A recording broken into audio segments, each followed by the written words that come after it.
Эерэг, гэгээлэг, сайн, сайхан, боломж, эдгээр үгс тархинд юу бүтээдэг гэж үзэл бодлоо өөрчлөх хүчийг бүтээдэг. Сэтгэлийн эрүүл мэндэд тань анхааран туслах, амьдралын хүчийг нэвтрүүлэг эхэлж байна.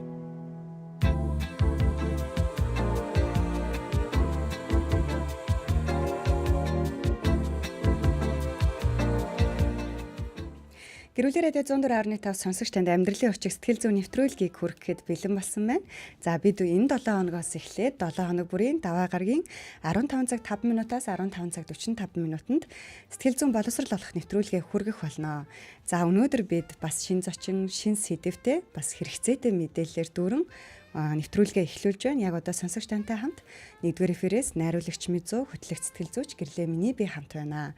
Харин өнөөдөр бидэнтэй хамт ярилцгаар Эдүү Майнд сэтгэл судлал төвийн сэтгэл судлаач Батбаяр ирсэн байна. Танд өдрийн мэнд хүргэе. За өдрийн мэнд хүргэе. За өнөөдөр бид та ямар зорилгоор ярилцдаг вэ гэдэг сэдвээр ярилцахаар бэлтгэсэн байна. За тэгээд магадгүй сонсогч маань сонсохоосоо гадна Гэрүүлэр радио 104.5 Facebook цахим хуудасаар маань та кириллээр бичиж ороод биднийг бас үзэн сэтгэл хэсэгт бидний ярилцж байгаа зүйлтэй холбоотой асуултуудыг бас өөрийнхөө үзэл бодлыг бас илэрхийлэх боломжтой гэдгийг дуулгамаар байна. За тэгэхээр өнөөдрийн сэдэв маань дахиад хэлээ та ямар зорилгоор ярилцдаг вэ гэдэг сэдэвтэй байгаа. За энийг хоёлаа ярьж байгаад гаргаж ирсэн шүү дээ тийм. Тэгэхээр нөгөө эхлэлээ ингээд сонсогчтой дуулгах юм бол бид нар нэг хэсэг одоо эцэг эхчүүдтэй гэх юм өнөөдөр хэвшлэн хүүхдтэйгээ ярилцах тухай ярих байгаа. Тэгэхээр нэг хэсэг одоо хүүхдтэйгээ ярилцах хэрэгтэй байна гэдэг зөвлөмжүүдийг, чиглэлүүдийг бид нар их өгдөг байсан. За харин энийг ерөнхийдөө бол эцэгчүүд маань энэ санааг, энэ хувилбарыг бол ер нь бол энэ аргыг ер нь бол ойлгодог буюу мэддэг болчиход байгаа. За ер нь хүүхдтэйгээ ярилцах ёстой гэсэн шүү гэд тэ. Гэхдээ асуудал нь ярилцаараа гэд чиглүүлээд ингээ явуулахаар яаж ярилцах вүлээ гэдэг одоо саад бэрхшээлүүд гарч ирж байгаа шүү дээ тий. Тэгэхээр хамгийн түрүүнд хоёлаа одоо ярилцсан гэдэг маань яг ер нь ямар утгатай юм бол гэдгээс яриагаа эхлүүлэе гэж бодож байна. Хүмүүс ер нь ярилцах гэдгийг дийлэнх нь бас юу гэж бодд юм бол тий. За яг зөв. Тэгэхээр харилцаа гэдгийн цааталт нэг аягүй чухал ойлголт байдаг. Тэр нь харилцсан бие биендээ мэдрэмж өгөөд байдаг. Хинтэй ч харилцсан. Бид нар харилцаж л байгаа бол хүүхдтэй, нөхөртөө, ажлынхаа хүнд одоо магадгүй одоо дэлгүүрийн касс одоо хийгээд зогсож байгаа хүнд бид нар мэдрэмжийг өгч байдаг. Тэгэхээр хэрвээ би зөв харилцах юм бол тухайн харилцаж байгаа хүмүүстэй таатай мэдрэмжийг өгдөг. Тийм. Хэрвээ би буруу харилцаад байх юм бол нөгөө хүндээ таагүй мэдрэмжийг өгөөд байдаг. Тэгэхээр нөгөө харилцаа чухал гэдгийн арталт нь өөрөө юу байд юм бэ гэхээр сэтгэл зүй яригддаг. Тэр дундаа мэдрэмжийг авч идэг, өгч идэг учраас харилцаа чухал юм а гэдэг ойлголт байгаад байна. Тэгэхээр нөгөө хамгийн нэг юм суур ойлгосоо гэж хүсэж идэг нэг зүйл бол би хүүхдтэй мэдрэмж өгöd байгаа шүү дээ. Би алийг өгöd байгаа бол гэдгээ эцэгчүүд маань ботчвол айгу зүгээр санагдаад байна. Тэгэхгүй эцэгчүүд маань магадгүй ярьж гин гэдгээ заан сургана, хүмүүжүүлнэ, бурууг нь хэлж өгнө, алдааг нь хэлж өгнө гэж ойлгоод. Гэтэл хүүхдийн хүсэж байгаа зүйл нь тэр биш байдаг. Нэрэл бид нар ингээл дэлгүүр ороод хөдөлгчтэй яаж яриа өрнүүлж эхэлж байгаагаас эхлээд мэдрэмж өгч эхэлж байгаа шүү дээ тийм. Яг түүнтэй адилхан харилцаа үүсгэж л байгаа бол бид нар мэдрэмж өгж байгаа. Тэгэхээр бид нар яриа үүсгэж л байгаа бол тэнд бас дахиад мэдрэмж өгж байгаа хэрэг шүү дээ. Тэгэхээр нөгөө харилцаанаас харилцаа үүснэ гэдэг нь ямар мэдрэмж өгсөн тэр мэдрэмжээ нөгөө хүн чинь ухамсаргүйгээр нөгөө харилцаж байгаа хүн чинь буцаагаад тэнд өгчөж байгаа байхгүй. Дууныхаа өнгөөр, нүднийхээ харцаар, биеийнхээ хэлэмжээр. Тэгэхээр энэ хүн надтай таагүй харилцаад байна гэж харах гэдэг байхгүй. Гэтэл чинь магадгүй би өөрөө тийшээ таагүй мэдрэмж өгсөн учраас нөгөө хүн чинь ухамсаргүйгээр өөрийгөө хамгаалаад надтай таагүй харилцаад байгаа. Тэгэхээр ингэж харуулаагүй одоо суур ойлголт энэ. За тэгвэл ер нь одоо нөгөө хоёлаа асуудал руугаа орё гэх юм уу? Эцэг эхчүүд хүүхдүүдтэйгээ ярилцаж чадахгүй байгаа шалтгааныг нь та одоо зөвлөгөөн дээр өдөр тутамдаа эсвэл ингээ харж байхдаа юунаас болоод тэнд ямар асуудал байгаа болоод бид нар энэ одоо хан мөрөгöd байна гэсэн үг юм уу? Ярилцах гэхээр нэг л болж өгөхгүй. За тэгэхээр энэ дээр яг нэг суур зүйл нь ярилцах гэдгээ ойлгож байгаа ойлголт нь ялгаатай байгаад. Чин зөвлөгөөнд явж байгаа хүүхдүүдээр эцэгчүүдээр бид нар заавал одоо эцэгтэй нь уулздаг тийм. Тэгээд за ярилцаарай гэдэг даалгавар өгөөд явуулангууд дараагийн уулзалтан дээр ирэхдээ ээж аваад нь битэр айгүй сайхан ярилцсан. Даалгавраа битэр их сайн хийсэн. Битэр өөр нэг сайн байсан гэд хөрөөд ирж байна. За тэгээд дараа нь хүүхдтэй нь уулзаад за ямар байсан бэ? Та хоёр ярилцаж чадсан уу гэхээр хүүхд нь үгүй. Аавал яриадсан, ээж л яриадсан. Гэт энэ яг суур ойлголт нь зөрчиж байна. Тэгэхээр эцэгчүүд маань ярилцна гэдгээ өөрөө ярина гэж ойлгоод сургана, хүмүүжүүлнэ, шүүмжлэнэ, бурууг нь хэлж өгнө гэд эцэгчүүд ойлгочод байна ярилцна гэдэг. Ярилцна. Гэтэл хүүхдийн ярилцна гэдгийг ойлголт нь өөрийгөө ойлгуулмаар байдаг. Сонсгогдмоор байдаг ээж авт.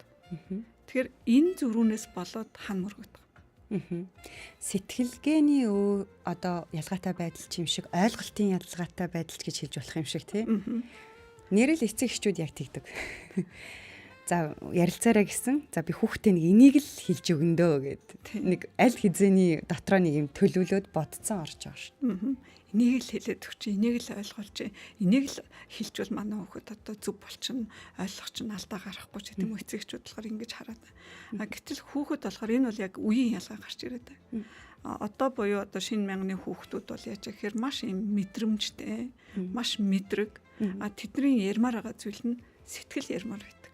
Мэдрэмжээ ярмаар байдаг. Би ийм байна гэдгээ хэлмээр байгаа. Эцэг эхчүүд болохоор зөвхөн ёс ярьдаг, зөв бурууг ярьдаг. Илүү юм одоо тэгэх ёстой, ингэх ёстой, тэгэх хэрэгтэй, ингэх хэрэгтэй гэдэг юм эцэгчүүд яриад байгаа. Хүүхэд нь өдөөс нь мэдрэмж ярингууд энэ ингээд зүрх хан мөргөд байгаа бас нэг зүйл нэ гэсэн. Тэгэхээр энэ бол яаргүй үеийн ялгаа гараад ирж байна. Бас тийм. Тэгэхээр бид нар өөрөөсөө өөр хүүхдүүдийг өсгөж байгаа, шинэ мянганы хүүхдүүдийг өсгөж байгаа, мэдрэмж маш одоо мэдрэмжтэй хүүхдүүдийг мэдрэх хүүхдүүдийг өсгөж байгаа гэд нөгөө хүүхдүүд бид нарт таарах биш. Эцэгчүүд хүүхдтэй таарч харилцвал тэнд хан мөрөхгүй нэвтрэлцэх гээд байгаа гэсэн. Тэгэхээр эндээс ер нь нөгөө яагаад ярилцлага удаан үргэлжлэхгүй байгаа вэ гэдг нь бараг гараад ирлээ шүү дээ, тийм. Яг ингээд суур нь гараад ирж байгаа байхгүй. Тэгэхээр нөгөө заан сургана гिचгэрэл нэг магадгүй дээрээс доош харилцаа үүсгэж байгаа байхгүй хүүхдэд. Гэтэл бид нар өөрсөн дээрээ бодъё л доо. Бид нар уулзгаар л чамайг шүүмжлээд байдаг. Уулзгаар л буруутагийн чинь яриад байдаг. Тим хүнтэй бид нар ярих дуртай байдаг юм, уулзах дуртай байдаг. Тэгэхээр бид нар цухтаадаг тийм. Цаа гэл нэг юм таагүй мэдрэмж аваад байдаг учраас уулзах болгон шүүмжлэл, уулзах болгонд бурууг хичээлэл аваад цухтаана. Яг тэрэн шиг бид нар хүүхдтэйгээ ярих болгондоо нэг тиймэрхүү өнгө аясаар яриад байгаа учраас хүүхэд үгүй гэд ингэ цухтаагаад. Тэгэхээр эцэг эхчүүд нь манай хүүхэд надтай ярьдаггүй гэдэг. Гэтэл юу гэж үздэг ингээд эцэгхийн буруу харилцаанаас хүүхэд ярих дургүй болдог. Уг нь бид нар зөв харилцаж чадвал аль ч хүүхэд ямар ч хүүхэд ярихад бэлэн байдаг. Тэр тусмаа одоо хүүхдүүд бол зөв яриад зөв сонсоол асуултаа зөв асууж байгаа юм бол хүүхдүүд ингээл яг ярихад бэлэн байгаад байдаг байхгүй. Айгүй хурхштай хүүхдүүд бол тэгсэн байхгүй юу, тэгээ би гомдсон байхгүй юу, тэгээ би уурлсан байхгүй юу, тэгээ айсан байхгүй юу гэл хүүхдүүдийн ярьж байгааг нэлээд сайн ажиглах юм бол ярианы дийлэнх нь мэдрэмж яриад байгаа. Тэнгүүд эцэг эхчүүд төр мэдрэмжийг чухал биш гэж үзээд байгаа. Магадгүй одоо юу гэдэг нэг чухал биш ингээд одоо баг зарим аауд бол тэгтээ одооны хүүхдүүд ингээд шалчганаад байна гэдэг. Гэтэл магадгүй тэр хүүхдүүд танд өөрийнхөө сэтгэлийг ойлгох гад танд сонсгогдох гол яриад байгаа гэсэн. Надад тийм байсан, надад тэгт санагдсан гэдэг үг орж ирдэггүй юм шиг байгаа юм. Эцэг эхчүүдэд харин тэгт санагдсан гэдэг үг орж ирэхгүй, харин нөгөө гаргалгаа гэх юм уу? Тэгээд шийдэл, яг үнэ шийдэл, гаргалгаа тэгэнгүүтээ нөгөө хүүхдүүдийг чи ингэчүүл дээр штэ гэдэг одоо нэг юм заах гэдэг зүйлийг бас тэр болгон шууд би ийм байгаа учраас тэрийг тэгмээргүй байх гэж бодож байгаа хүүхэд заалгана гэдэг нь тэгээд тэрийг нь шууд хиймээргүй л байдаг л зүйл л дээ тий. Тэгэнгүүт та нөгөө сая таны ярианаас нэг ийм зүйл асуулт гарч ирлээ. Одоо нөгөө хүмүүс нэг ингэж яриад байдаг штэ. Өсвөр насны дээр ирэхээр ингээ ярилцах бүр хэцүү болсон. Гэхдээ энэ яагаад хэцүү байгаа вэ гэхээр би анханаас нь угаасаа нэг сайн ярилцаж чадаагүй юм байна гэд. Одоо жишээлбэл хүүхэд маань гинтл өсвөр насны дээр очихгүй шүү дээ. Бага байхад нь би нэг айхтар ярилцаж байгаагүй юм байна. Бага ангид байхад нь би айхтар ярилцаж байгаагүй юм байна. Тэгэхээр энэ зүйл одоо бид хоёрт байгаагүй болохоор би ярилцаж чадахгүй байгаа юм болов уу гэд нэг асуудал гарч ирж байгаа. Тийм. Тэгэхээр яг зөв хэдүүлээ суур ойлголт авах буюу ярилцсан гэдэг нь ерөөсөө хүүхдэд ярилцсан гэдэг нь би хүүхдэд сонсох юм байна гэдээ ойлгочвол зөв бол. Сонсох юм байна. Сонсохын тулд би яах юм бэ гэхээр асуултаа зөв асуух хэрэгтэй юм байна. Асуулт. Мэдээж идэвхтэй зөв сайн сонсох хэрэгтэй. Нэгдүгээр, хоёрдугаар асуултаа зөв тавих хэрэгтэй. Тэгэхээр нөгөө асуултан дээр нээлттэй асуулт, хаалттай асуулт гэдэг хоёр төрлийн асуулт байж байгаа. Хэрвээ миний асуултанд хүүхэд тийм үгүй гэж хариулж байгаа бол энэ хаалттай асуулт. Тэгэхээр чинь яриа цаашаа өрнөхгүй. Миний асуултанд хүүхэд хариулаа болчихлоо. Тийм үгүйгээс өөр буюу хүүхэд өөрөө дэлгэрүүлээд ярих боломжтой асуулт бол нээлттэй асуулт. Тэгэхээр нээлттэй асуулт би асууж явах тусмаа хүүхэд битээ яриа цаашаа өрнөд гэсэн. Тийм гэсэн. Тийм. Тэгэхээр яг өсвөр нас руу очиод ирэхээр хүүхэд яг илүү нөгөө сэтгэл зүйн хувьд найз нөхдөдөө байх нь чухал болоо явчихлаар өсвөрөөс өмнө амжиж яриаг бол өсвөр дээр очиад амжиж ярих нь өөр айгүй жоохон төвхтэй болчих нь бол үнэн. Гэхдээ оройтойгүй байдаг. Хэрвээ би асуултаа зөв асуугаал, хүүхдээ зөв сонсоол, хүүхдээ чин сэтгэлээсээ сэтгэлийн ойлгоё гэдэг хандлагаар би харилцаж чадах юм бол өсвөр дээр очисон ч гэсэн хүүхдүүд ярьдаг. Тэгэнгүүт нэг ийм одоо хэцүү мэдрэмж төрдөг гэдэг нэг өсвөр насны хүүхд ярьж байгаа байхгүй. Одоо ээжтэй ч юм уу аавтай ч юм уу за ярилцахаар ингээд сонсдог гинэ. Яриаг нь бүгдийн дуустал сонсдог. Гэхдээ сонсож дуусчаад намайг сонсч исэн хэрний миний ярьсан зүйлийг юусоо ойлгоогүй байдаг. Сонсоод дуусны дараа дахиад өөрийнхөө л бодлыг яриад байдаг гэдэг. Яг зөв. Яг зөв. Одоо энэ дээр хүүхдүүдийн нөгөө хүсэж байгаа хүлээлтийг эцэгчүүд маань өгч чадахгүй нэ гэсэн. Хүүхдүүд би чамайг ойлголоо. Аргагүй. Чи яасан юм бэ? За гэд яг тэр юуг ойлгох гэдэг нь гэхээр мэдрэмжээ сэтгэлээ ойлгох гэдэг. Тэгэхээр сэтгэлийн ойлгож байгаагаа бид нар буцаагаад илэрхийлэх ёстой хүүхдэд. Илэрхийлэхгүй шууд шийдэл рүү явчингууд тэр хүүхдэд сэтгэл ханамж буюу өөрийгөө ойлгуулчлаа гэдэг мэдрэмж авч чадахгүй байгаа учраас ярилцах нь таагүй болж хувираад байгаа. Ярилцах дургүй болоод байгаа. Тэгэхээр бид нар яах вэ гэхээр хүүхэдийг ярьсны дараа ойлгож гин гэдгээ одоо юу гэдэг мэдээж нүдний харц одоо ингээд нүд рүүгээ харах хэрэгтэй, анхааралтай сонсох хэрэгтэй, ойлгож байгаа илэрхийлэх буюу толгой дахин ламбаж асуун гэдэг зүйлүүдээ ингээд айгу зөв сайхан хийн тийм үү. Тэгээ яг нэг зүйлийг би бол хэлмээр бэдгийн эцэгчүүдэд чин сэтгэлээсээ тухайн ярьж байгаа зүйлийг бид нар сонирхмоор байгаа. Ярьж байгаа зүйлийг сонирхох. Зүгээр би сонсох ёстой гэж сонсоод байгаа байхгүй. Зүгээр л би сонсох ёстой шүү гэж сонсоод байгаад яг нөгөө ярьж байгаа сэдвийн сонирхгүй байгааг хөөхөл мэдээд байдаг. Мэдээд байдаг. Одоо үгүй мэдээж үгдэмтэй томчуудын тухайн ярьж байгаа сэдв нь ойлгомжтой байж болно, сонирхолгүй байж болно, чухал биш байж болно. Гэхдээ таны хүүхдэд тэр хамгийн чухал байгаа байхгүй. Тэр 8 настай хүүхдэд, тэр 12 настай хүүхдэд тэр сэдв ингээд гайхмаар сэдв нь мөн, сонирхоод байгаа сэдв нь мөн, учрыг нь олох гээд байгаа нь мөн. Тэгэхээр нөгөө ярьж байгаа зүйлийн чин сэтгэлээсээ сонирхох юм бол хүүхэд намайг сонсоод ойлгоод гэдэг мэдрэмж авдаг. Тэгэхээр одоо хамгийн хэлмээр байгаа юм чин сэтгэлээсээ сонирх. Дахиад үнэхээр одоо юу гэдэг би чамайг ойлголоо. Сэтгэлээ чинь ялангуяа сэтгэлээ чинь ойлголоо гэдгээ заавал илэрхийлмээр байгаа гэсэн. Үгээрээ. Гэхдээ одоо ингээд битэрийн яриа их өргөн цар өрөөтэй өгөөчтэй гэж би бодод байна л та. Яагаад тэгэхээр хүүхэд гэж яриад байгаа юм шиг боловч хинтэй ч ярилцсан яг энэ одоо асуултыг яаж асуух юм, сонсохдоо яаж сонсох юм гэд орлуулад бодоод үзэх юм бол энэ аль ч хүнтэй ярилцсан айгүй амжилттай байхаар одоо чиглүүлэг яваад байгаа гэж ойлгоод байгаа. Одоо жишээлх юм бол бид нар нэг ингэдэг штеп. Хэн нэгэнтэй за яах вэ? Хамгийн түгээмэл нь хостоогоо ч юм уу. Маргалдаад санал зөрөлтөөд тэгээд нэг илүү их ингэ ярилцъя гэд нэг санал тавьдаг юм байна л да. Хоёлаа өнөөдөр орой ярилцъя тий. Хоёлаа орой очиж байгаад ярилцъя гэдэг ч юм уу тий. Эсвэл маргалдсныхаа дараа хэсэг байж байгаа. За хоёлаа ярилцъя гэх тий. Тэгтээ ингэдэг гинэ. Тэр ярилцъя гэд байгаа хүн нь яг үнэндээ ярилцахаараа сонсдоггүй юм байна. Ярилцъя гэд байгаа хүн нь ярилцахаараа өөрөө л ярьдаг юм бэ. Мгм. Өөрийгөө л ойлгуулах гэдэг юм. Тэгэхээр эцэгчүүд магадгүй нөгөө ярилцах гэдэг ойлголтыг бол нэгдүгээр үе шатыг автсан байгаа ах. Мгм. Би хүүхдтэйгээ ярилцах ёстой гэдгийг мэдж байгаа. Гэхдээ ярилцахаараа нөгөө ээж нь ингэж байгаа байхгүй юу? Аав нь чамайг ингэж бодоод байгаа байхгүй юу гэд өөрийгөө л ойлгуулах гад өөрийнхөө л үзэл бодлыг илэрхийлэх гээд Мгм. одоо муухагаар дайраад идэг гэх юм уу? Тий. Ер нь аль тэгээд байгаа яг бодит одоо зүйл дээр. Жишээ нь зөвлөгөөнд ирсэн хүүхд ингээ ярьж байгаа байхгүй. Хүүхэд буруу юм хийсэн. Тэгээ ээж загнасан. Гэхдээ ээж ууралсан гэж байна. Гэхдээ би ээж яриаг ерөөсөй ойлгоогүй ш. Юу яриад байгаа ойлгоодгүй. Сүүлдээ ээж бүр өөрийнхөө өсвөр насыг яриад өөрийнхөө алдаа гаргаж ирсэн яриад гачаач юм яриадсэн ш. Би ойлгоогүй гэдэг байна.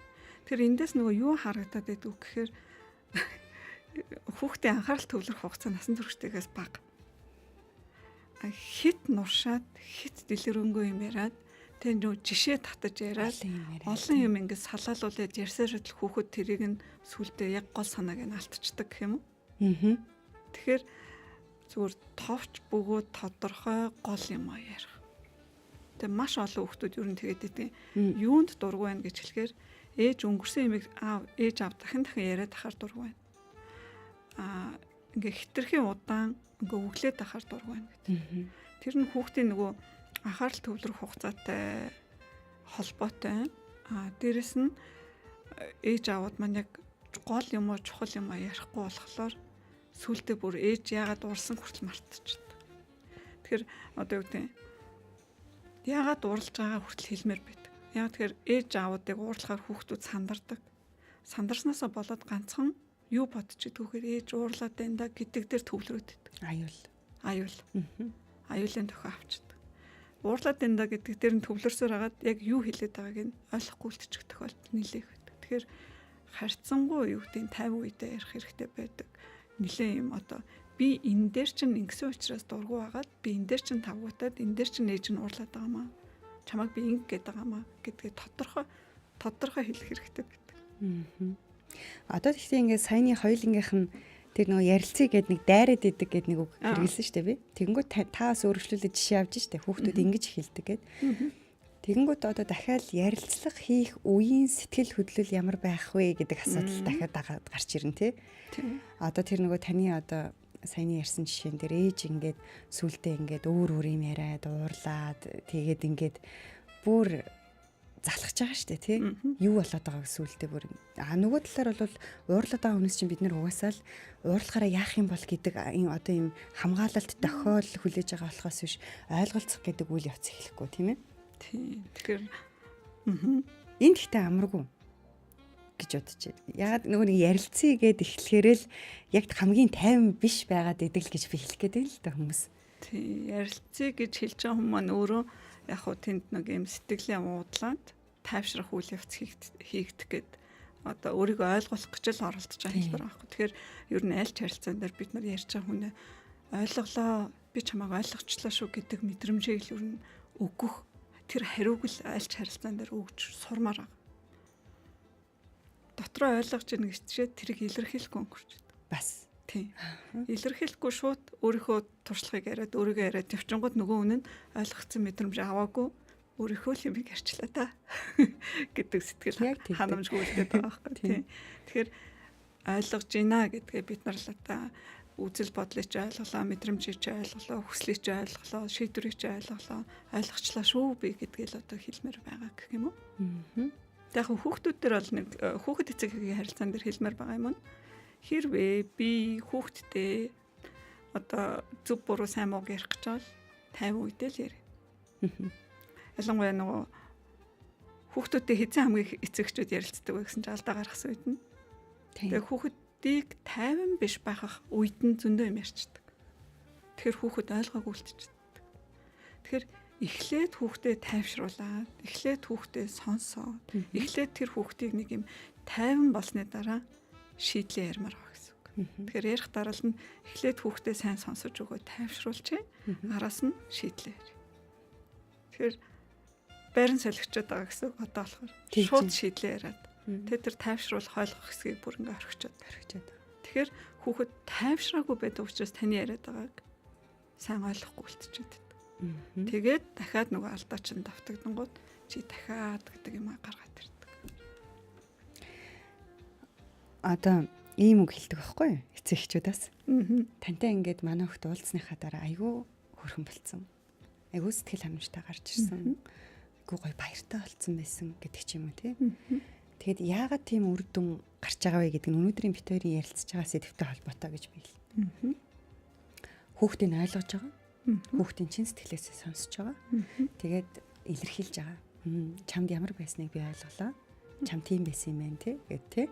А тэрнээс болоод чи ийм мэдрэмж авсан юм байна гэд. Мэдрэмж гэдэг бол яагаад би ийм болов гэдэг нэг холбоос шүү дээ тийм ээ. Ойлгох ганц ухамсарлах холбоос байгаа шүү дээ. Тэгэнгүүт нөгөө тэр ярилцлагыг заавал сэтгэл зүйч биш бид нар уг гэртээ хийж бас хүүхдэд тэр мэдрэмжийг, тэр тайвширлыг, тэр ойлгогдсон байдлыг, тэр гоё баяр баясгалантай царайг уг нь хүлээн авах боломжтой байгаа гэж би ойлгоод байдаг. Та энэ дээр ямар бодолтой? Тий, яг үнэ. Одоо бид нар ч өдөр алган л хүүхдүүдтэйгээ харилцаж штеп. Одоо эцэгчүүд маань өглөө өдөр ороо гэл ингээл тогтмол харилцаж байна. Харилцаж явах болгондоо бид нар хамгийн түрүүнд хүүхдээс асуумаар байгаа юм уу? Мэдрэмжийг нь асуумаар байгаа. Өнөөдөр ямар байв, ямар шуухан байв, сэтгэл санаа яаж ийн, дагуу юу гэд ингээд хамгийн түрүүнд мэдрэмж сэтгэл санааг асуудаг байя. Хоёрдугаарт нь тухайн хүүхдийн хүслийг асуудаг. Чи ямар байна? Юу хүсэж байна? Тэгээ бодлыг асуудаг бай. Тэгээ шийдвэрийг асуудаг бай гэд. Нэг дөрвөн зүйлийг бид нар одоо хамгийн түрүүнд л бодож ямаар байгаа гэсэн. Тэгэхээр яг үнэ сэтгэл зүйчдээр орж ирээд бид нар тухайн хүүхдийг чин сэтгэлээсээ сонсоод, чин сэтгэлээсээ анхаарад тэгээд тэр хүүхдэд ойлгогдсон мэдрэмжийг ингээд тултал нь өгч байгаа учраас тэр хүүхэд тайвширч байгаа. А тайвширсных нь ард дээр за ингүүл зүгээр шүү, ингээд нэг хоёлаа үзье гэчээр хүүхэд тайвширч учраас тэрийг маш сайн хүлээж ойлгож аваад хийчихэд байдаг. Тэгэхээр яг үнэ эцэг эхчүүд өдөр алга энийг бид нар хийж чадахгүй гэж чадна. Боломжтой бол боломжтой. Нэг их цаг орохгүй. Хэдхэн минут л. Тэгэхээр яг л нөгөө тийм мэдрэмжийг асуугаад хүүхэд мэдрэмжээ хэлэхээр тийм ээ ойлголоо. Эцэг яаж туслах уу? Туслах хэрэгтэй юу? Одоо тэгтээ ингээд магадгүй зарим сонсогчийн хувьд битэрийн яриаг ингээд сонсохоор хүүхдээ нэг тийм давраах гээд байгаа юм шиг сонсогдож магадгүй тий. Магадгүй.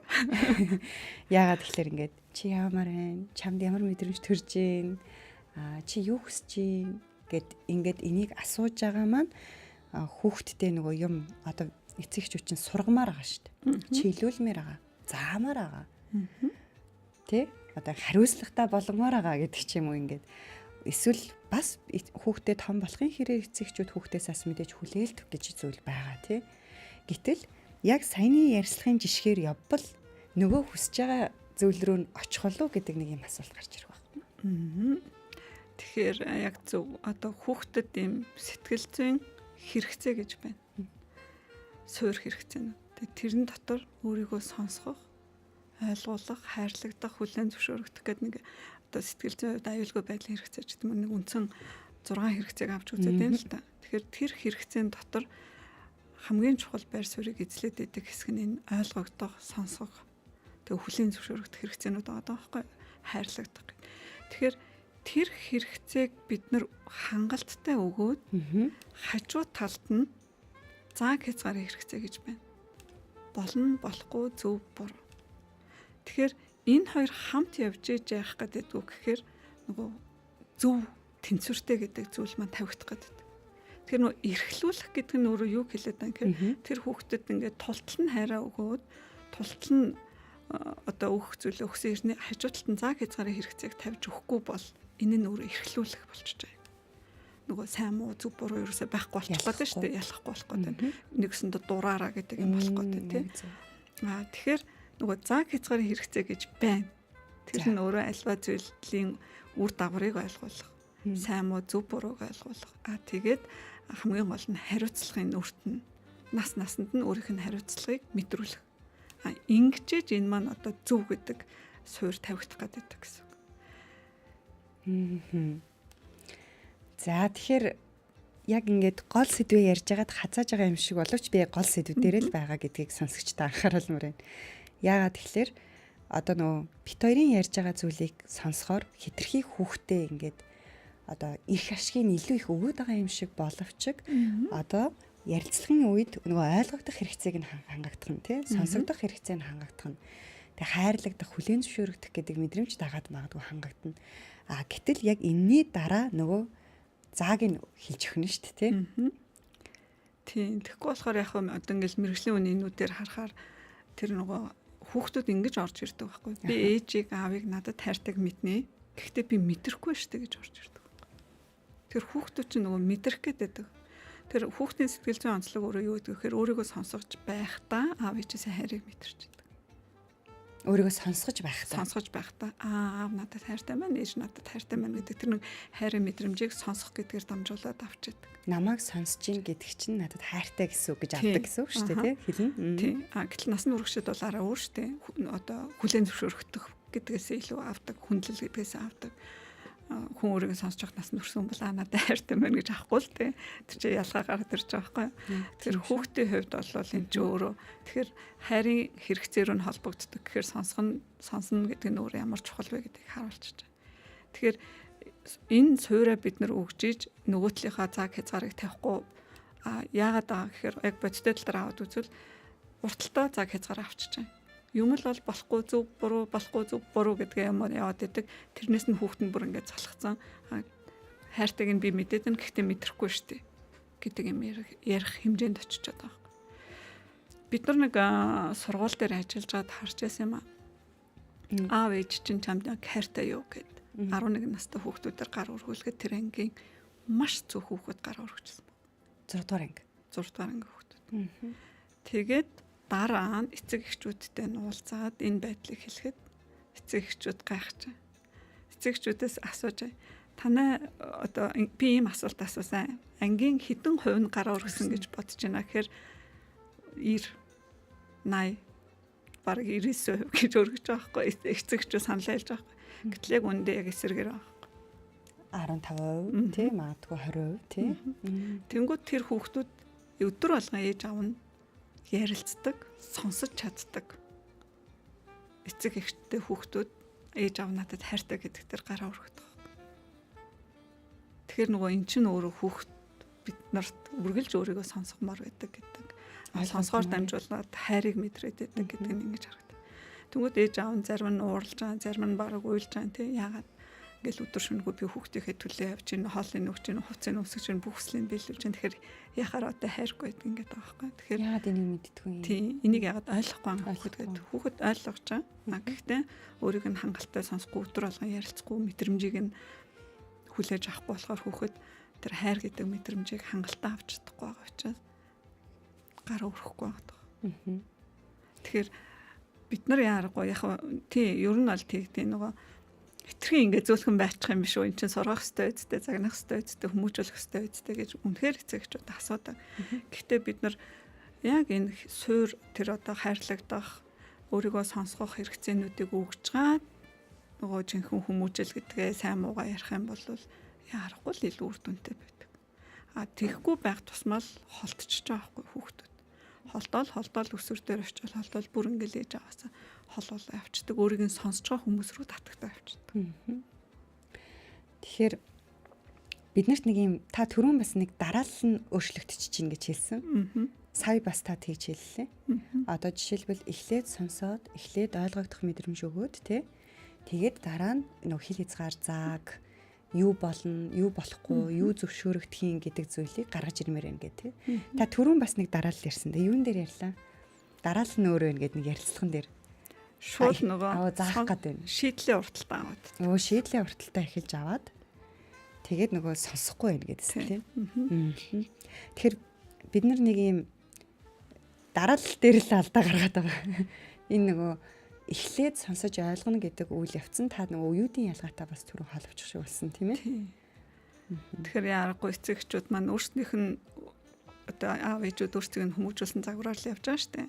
Тэгэхээр өмнөх үеуд чинь хоорондоо ойролцоо байсан учраас тэр нь болоод байсан. Гэтэл нөгөө одоо энэ шинэ үеийнхэн чинь өмнөх үе буюу биднээс эрс ялгаатай үеийнхэн байгаа учраас өөрийнхөө өсгсөн загвараар миний ээж аав надтай харилцаж байсан загвараар хүүхдүүдтэй харилцахаар яагаад ч болохгүй байгаа байхгүй.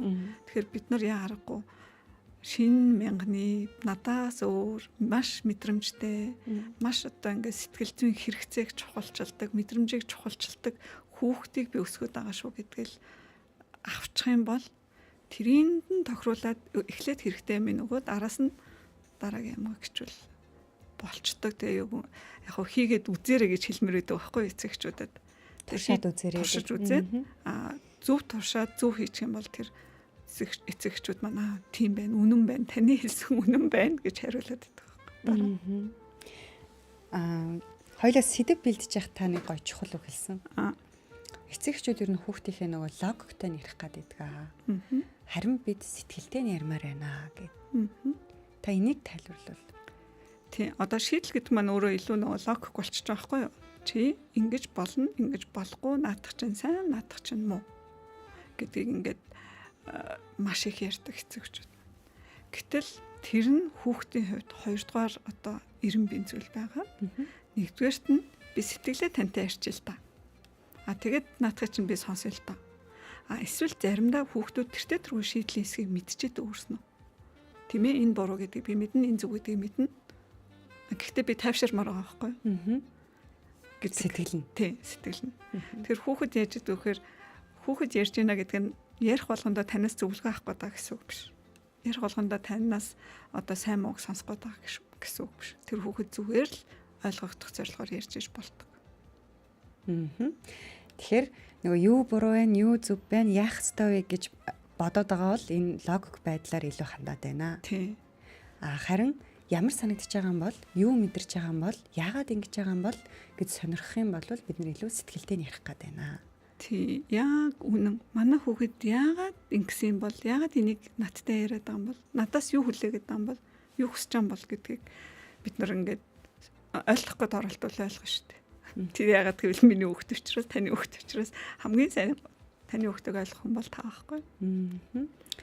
За тэгэхээр энэ нөгөө гарчиг маань яваад байгаа юм л да. Өнөөдрийн бидний сэдэв чинь та ямар зорилготой ярилцдаг вэ гэж ааш те. Шийдэл олох гэж ярилцж байгаа юм уу? Тэ?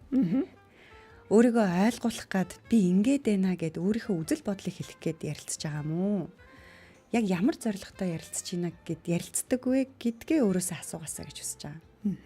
Та өнөөдөр хүүхдтэйгээ ярилцахдаа, та өнөөдөр хостойгоо ярилцахдаа тий хоёулаа бүр дэлгэрүүлээ л та. Өнөөдөр та найзтайгаа хамтрагчтайгаа ярилцъя гэдэг санал дэвшүүлэхдээ та яг ямар зорилгоор тэрийг эхлүүлж байгаа вэ? Ямар зорилгоор тэр саналыг тавьж байгаа вэ тэр хүнд тий гэдгээ асуугаасаа гэж хүсэж байгаа. За манай даваас өрн баяр сонсогч маань сайн байна уу? Өдрийн мэнд гэсэн байна. Өдрийн мэндийг хүргэе. Өнөөдөр бид ямар зорилготой бид нэ та ярилцж байгаа вэ гэдэг сэдвээр ярьж байгаа. Тэгээ нэвтрүүлэг маань бас 5 хүрэхгүй минутын дараа өндөрлөх нь. Би бас нэг жишээ ярих гэж бодчихно л да. Жишээ асууя гэж бодчихно л да. Яриа биш. За ярилцлага гэдэг нь заавал ингээл хүүхд урд урдаасаа харж биш эцэгчүүд хүүхдүүд урд урдаасаа харж суугаал тий. Заавал орчинг нь бэлдээл ингэхгүй. Заримдаа нөгөө ажлаас ороод ирэх хооронд л ярилцлага өрнөжж байгаа шүү дээ. Өнгөрчж байгаа.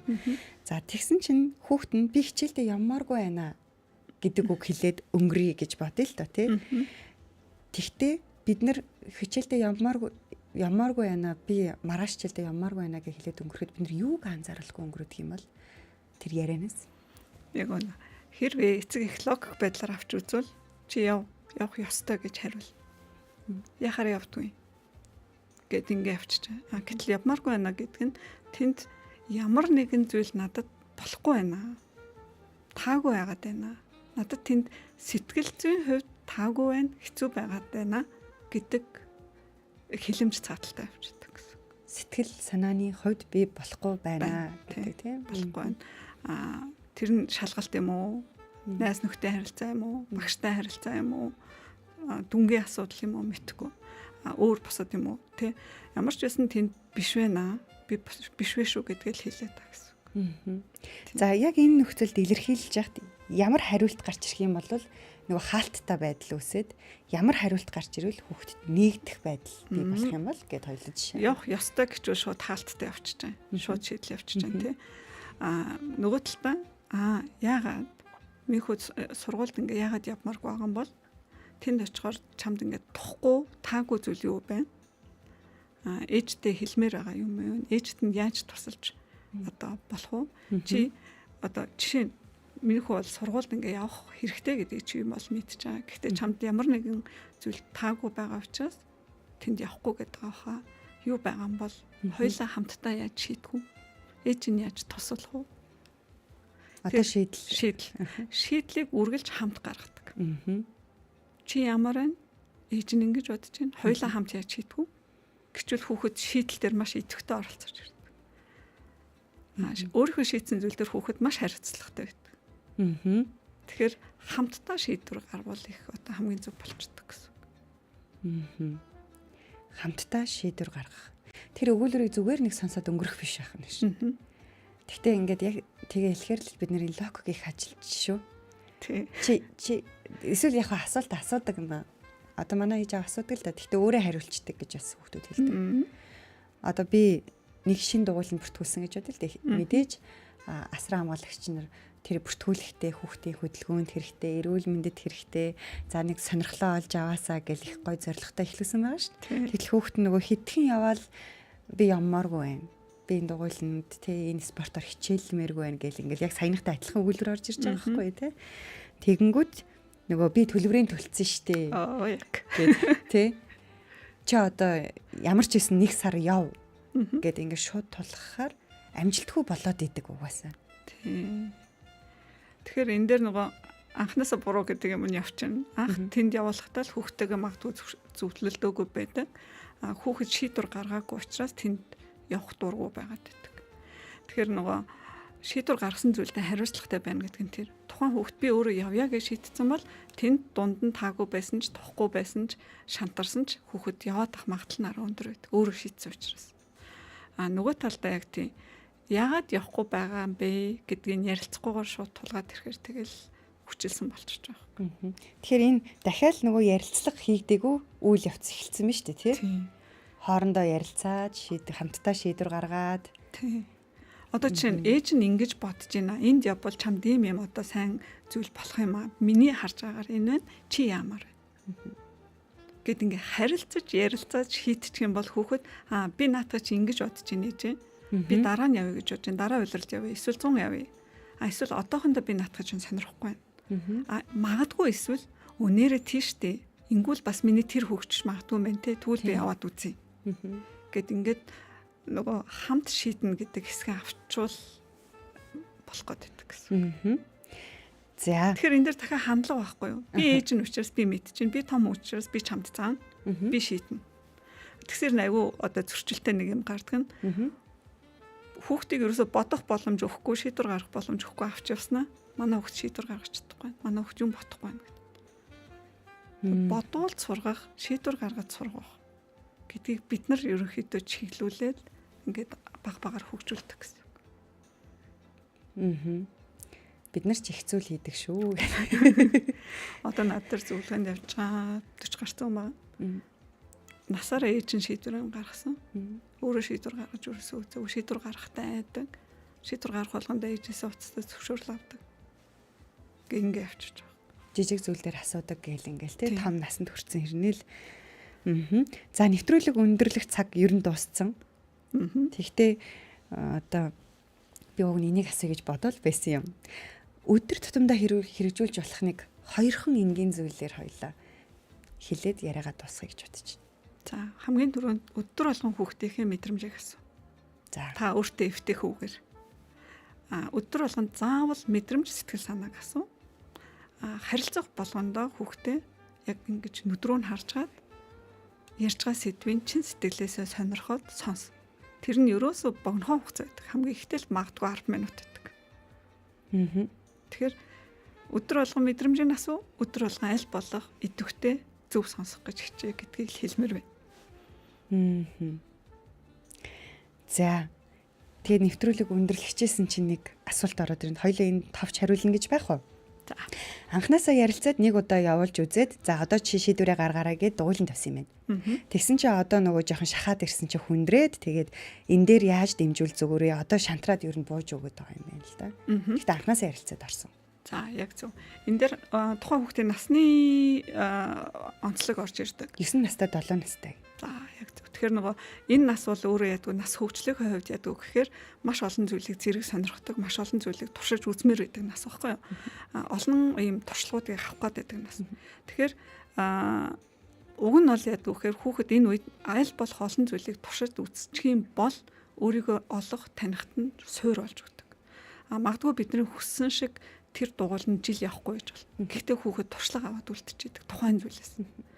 Тэгээ энэний суурин дээр дараа нь мэрэгчлээ сонгодог. Энэний суурин дээр нөгөө өөрийгөө таних гэдэг суурин явагддаг учраас яг хөгжлөөр нь ингээд насын би ингээд сая сонслоо шүү дээ авах юм бол зүгээрээ гэж хэлмээр байхгүй. Дахиад одоо энэ үед бол хүүхэд аюул олон юмд ингээд орж гараа явдаг. Бууж өгөл. Яг нэг талаасаа бууж өгч нөгөө талаасаа хүүхэд тэндээс энэ миний хэсэг биш юм байна гэдгийг авч идэг. Эсвэл энэ одоо нөгөө дуртай зүйлээ олохын тулд хийж үзчихэж болдог. Чаддаг зүйлээ олохын тулд хийж үздэг гэдэг нь туршлага хуримтлуулж байгаа гэдгээр нь бид нар ойлгочвол уг нь зүгээр. Мэдээж хүүхдийг шууд эхнийх дээр нь болиулахгүй аль болох нөгөө тултал нь явуулна. Үнэхээр хүүхэд болж байгаа л зүгээрээ хүүхчин туршлага аваад үлдсэн. Дараагийн сонирхч юмд нь дахиад явуул гэж хэлмээр байдаг. Баярлалаа. Гэрүүлэр радио 104.5 амьдралын өчиг сэтгэл зүйн нэвтрүүлэг байлаа. Богино ч гэсэн хариултыг бас авсан байх гэж найдаж байна. Өнөөдөр бид та ямар зорилгоор хүүхдтэйгээ ярилцдаг вэ гэдгээ өөрөөсөө асуугаараа. Гэд мөн бас та нөхөж үзэх юм бол хоёр зөвлөмжийг өгсөн байгаа шүү. Өнөөдөр бидэнтэй хамт ярилцсан Эдүү Магийн сэтгэл судлалын төвийн сэтгэл судлаач Батбаяр байлаа. Танд маш их баярлалаа. За баярлалаа.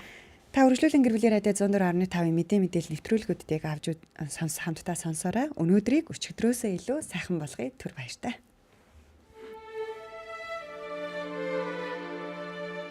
Ирээд буцах богинохон цаг хугацаанд хамгийн түрүүнд өөртөө таалагдж амьдр.